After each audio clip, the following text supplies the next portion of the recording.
everyone, I'm Kara Minowie, and this is Shell Point Today for Thursday, August 7th. On today's show, we'll hear from physical therapist CJ Gulotta about walking tall, a preview of tomorrow's presentation. We'll also get the story of a Shell Point resident triathlete, Chris Fenwick. But first, a few reminders. Today is the day for Up to the Farmer's Market for lunch. This is not to be confused with our own Friday marketplace. The Farmer's Market has been serving the best down-home cooking since 1952. Residents have requested a trip there, so take advantage of this opportunity. Court pickups start at 10:15 a.m. with returns at approximately 1:30 p.m. The cost for transportation is $7 with the meal on your own. Sign-up is required. Tomorrow is the last day to RSVP for the virtual dementia tour. Have you ever wondered what it would be like to live with dementia? Or have you ever wished you had a better understanding of the disease? The virtual dementia tour was created to allow people the ability to experience for themselves the physical and mental challenges facing the 5.3 million Americans who suffer from Alzheimer's disease and other forms of dementia. This program uses both sensory tools and instruction to provide a greater understanding of dementia and age-related conditions. All of the details are on page 25 of your August Shell Point Life magazine. But to take part, you must RSVP by tomorrow, August 8th, by calling Mackenzie Millis at 600-6424. On a lighter note, tomorrow is also the day for an organ concert at the Woodlands Commons. Enjoy the sounds of Carl Cole as he returns to Shell Point for your listening pleasure. Having played for more than 50 years, Carl is sure to entertain you with his classical arrangements, popular tunes, and skills as a puppeteer. There will be two performances, one at 2 p.m. and another at 7 p.m. That's at the Woodlands Commons tomorrow, and all are welcome. Finally, tomorrow is the day for a Health Connections presentation called Walk Tall. Christine Gulotta, or CJ as most of us know her, is a physical therapist whose friendly smile will be familiar to anyone who has spent time in the Shell Point Rehabilitation Center. She's here with a preview of tomorrow's presentation. I'm Mary Franklin here today with Christine Gulotta, who will be giving a presentation on walking tall. Christine is our program director right here at Shell Point in our Rehabilitation Center. Christine, thanks for being here today. Now, you came to me with a wonderful program idea, and it's called Walking Tall. It's going to take place on Friday, August 8th at 10:15 a.m. in the Social Center. Yes. And you saw this because you were walking around property and you saw a few things. What did you see? I can see people that are looking down at their feet. I can see people that are walking with the walker too far ahead. People who have walkers or canes that are not the proper height for them to be walking tall. Okay. And so when they're using improper positioning on using the devices, it can cause secondary issues? Absolutely. We can see people who develop other types of pains, or it can even lead to a fall, which can result in other injuries.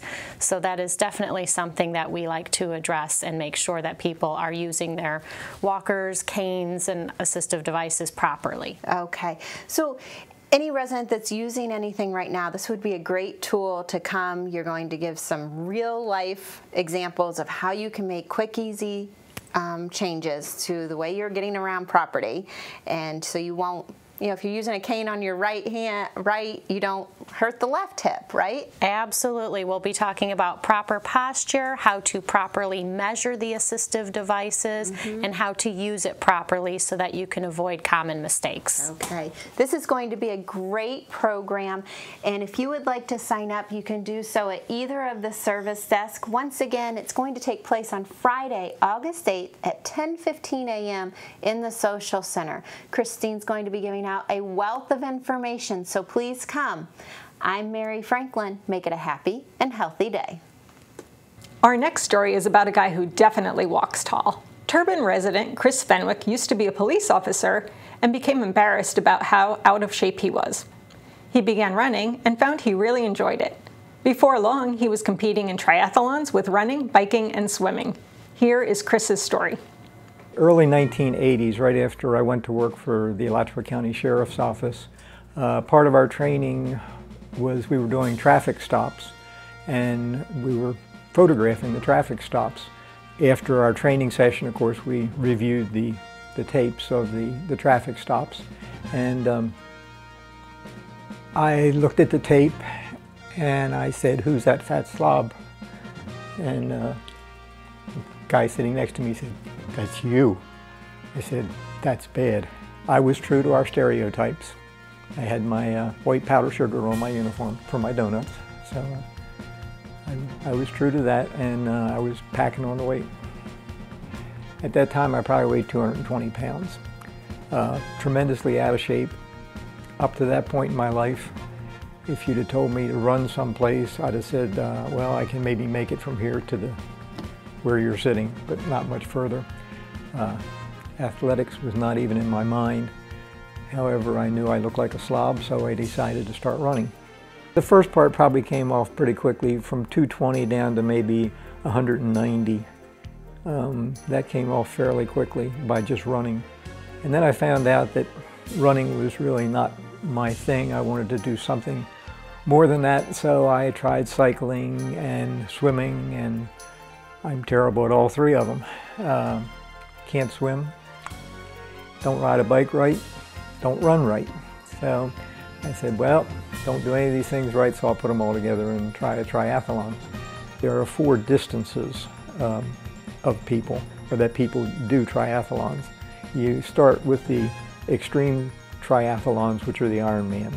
The Ironman started, I think, in 1976 when a couple of Navy SEAL type people got together, and I think it was 15 of them, and they did 2.5 mile swim, then they did a 112 mile bike, and then a full marathon, 26.2 miles, yeah.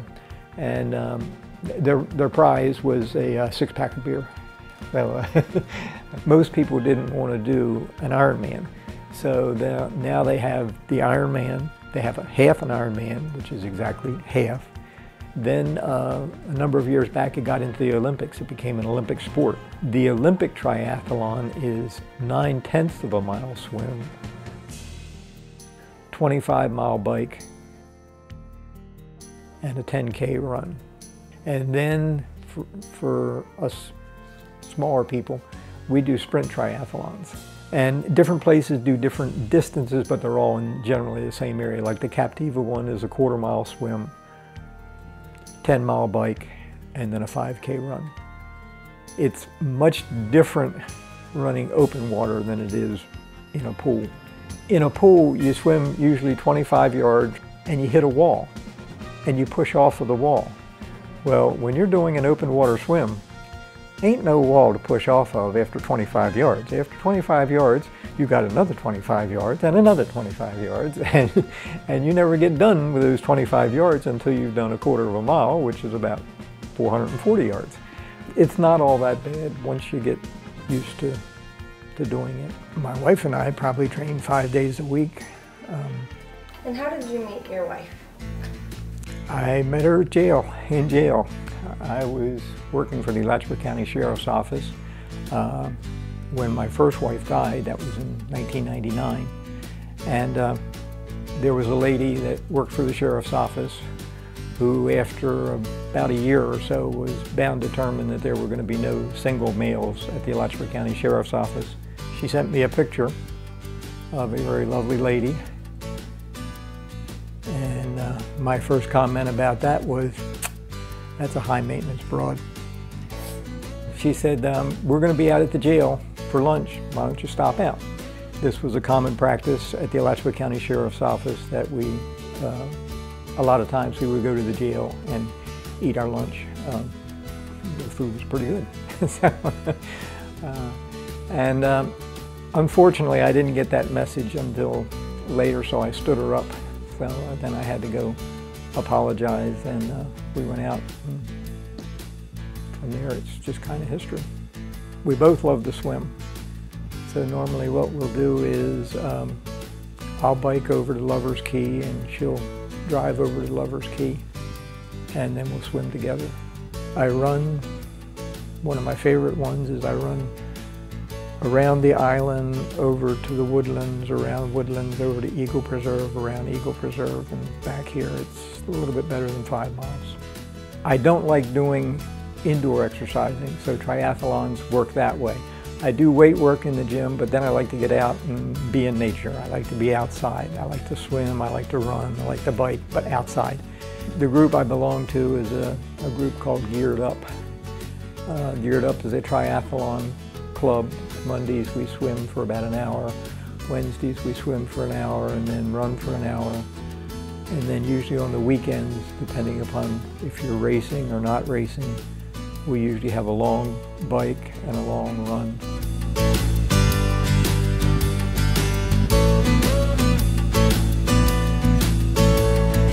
Each one of them is different. No two are the same. So you try your best to think of, well, I'd like to do an hour 15, or I'd like to do an hour something or another, you know. I'm a recreational triathlete. I'm not the guy that lives and dies triathlons, but they keep me in shape. Do I like to win? Of course I like to win, but it's more for the exercise. And it's good for anybody from any age. In our club, in Geared Up, our youngest member is 8, our oldest member is 76. So, and there's camaraderie amongst our people, and our people do everything from the Ironman all the way down to the sprints. So it's not that you have to be a super jock. You just have to have the intestinal fortitude to push through, and that's all it is. Anybody can do these. I don't care who you are and what shape you are, whether you're a great cyclist or not a great cyclist, a great runner or not a great runner. Anybody can do it if they want to, and I would recommend it to anybody just for the exercise. I find it doesn't get boring because you're doing primarily 3 to 4 different things. I have the greatest respect for a marathon runner, but I could not run for 26 miles.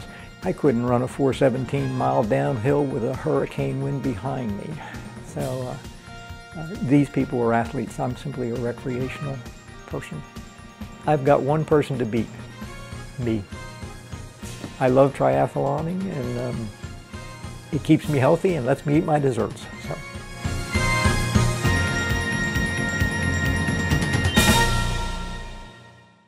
Now it's time to cover all of today's happenings, menus, and Village Church connections. Welcome to the happening segment of Shell Point TV. I'm Bev Chandley, and this is Jill Aldrink, and we're going to go over the activities offered through Resort Services for you here today. At 7:15, we are bright and early with the Health Connections class. This one is Bend, Breathe, and Balance. They'll be in the Health Club on the island. 8 o'clock, we have the Men's Golf Association at the Shell Point Golf Club. Also at 8 o'clock, we have Round Robin Doubles Tennis. That'll be at the tennis court at the Woodlands. The paddlers are going to be meeting at the kayak storage facility at 8:30 for their weekly trip out into the mangroves. And then at 9:15, shuffleboard will be played at the shuffleboard court. We're going to move to 9:30 for current events. They'll meet in the game room of the Woodlands. Also at 9:30, we have the ladies match play tennis at the tennis courts. And that game of Samba, that card game, that very popular card game, will be at 9:30 in the Sable Room of the Woodlands. At 9:45, we have Introduction to Beginning Line Dancing. That'll be held in the Health Club on the island. At 10 o'clock, we're going to sing through the summer at the Grand Cypress Room. And at 10:15, the basic line dancing will be held in the Health Club on the island. Our last 10:15 activity is up to the farmer's market for lunch. Court pickups begin on the island at 10:15, at the Woodlands at 10:25, and 10:35 for Eagles Preserve. At 10:30, the Susie Q boat will be heading to the Joint for lunch. So make sure you sign up at the island greeter's desk if you're interested. Now here's Jill. She'll tell you about the afternoon. Thanks, Bev. At 12:45, we have Health Connections Spanish by Motion, and they will be meeting in the Health Club on the island. Also at 12:45, we have Mahjong in the Library Lounge on the island. At 1:30, Health Connections Aqua Pilates Stretch will be taking place at the LifeQuest Aquatic Center. At 2:45, Health Connections Balance Mobility Training Level 2, that is a closed class. They will be meeting in the Health Club on the island. At 4 o'clock, we have our weekly seamstress who comes to the Osprey Room. At 4:30, Alcoholics Anonymous will be meeting in the Sable Room at the Woodlands. Also at 4:30 is the indoor bocce in the Health Club. We finish our day at 6:30 with Pinochle in the Library Lounge. That concludes our happenings for today. We'll see you right back here tomorrow. Menus for Thursday. In the Crystal Room, the Crystal Platter is garlic sesame chicken with jasmine rice and Asian vegetables. The dinner special is the Crystal Carving Board for $12.95, and the soup of the day is beef rice. In the Island Cafe for lunch, the special is a Monte Cristo with fries for $7.25. The dinner special is Thai night for $8.25. Dinner specials in the Palm Grill are grilled New York strip for $17.95 or spaghetti and meatballs for $11.95.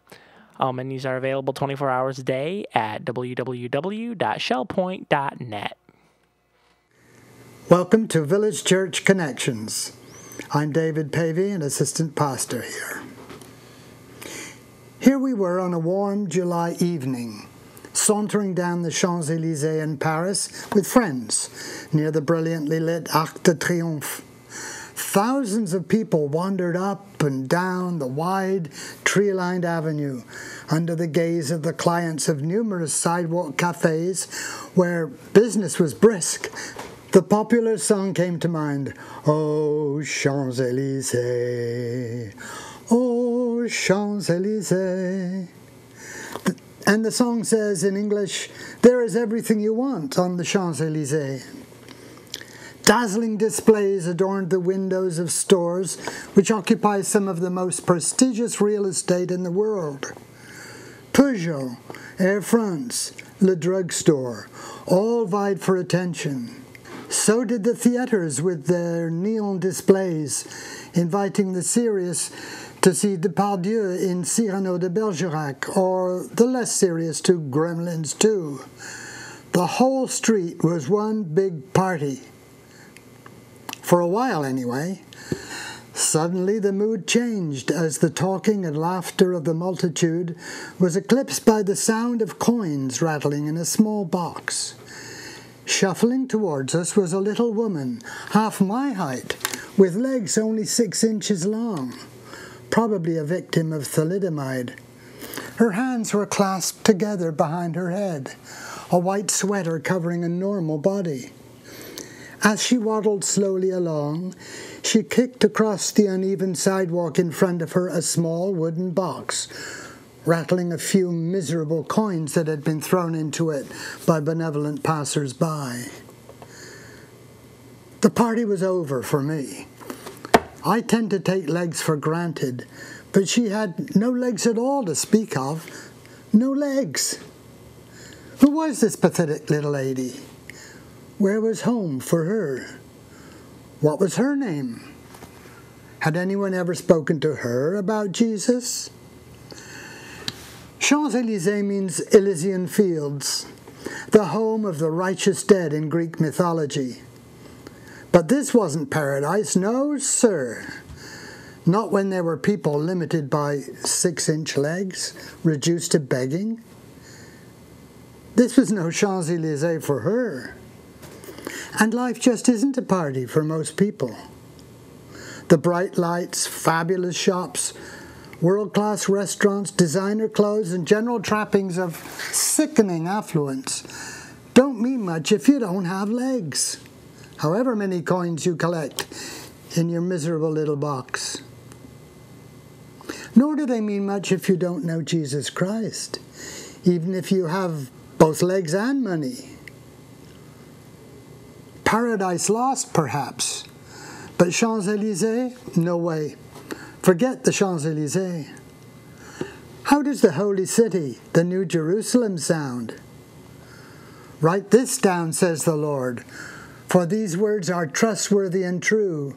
There will be no more death, or mourning, or crying, or pain. I am making everything new. Well, that's better. Light years ahead of whatever is second best. Like Abraham, the Christian looks forward to the city whose architect and builder is God. There the King will wipe away tears from our eyes and make everything new. Enjoy the prospect.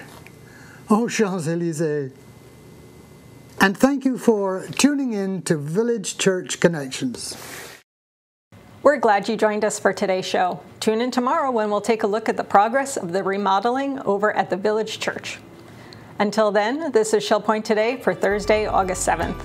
I'm Kara Minowie, and from all of us here at Shell Point TV, we hope you have a great day, and we'll see you again tomorrow.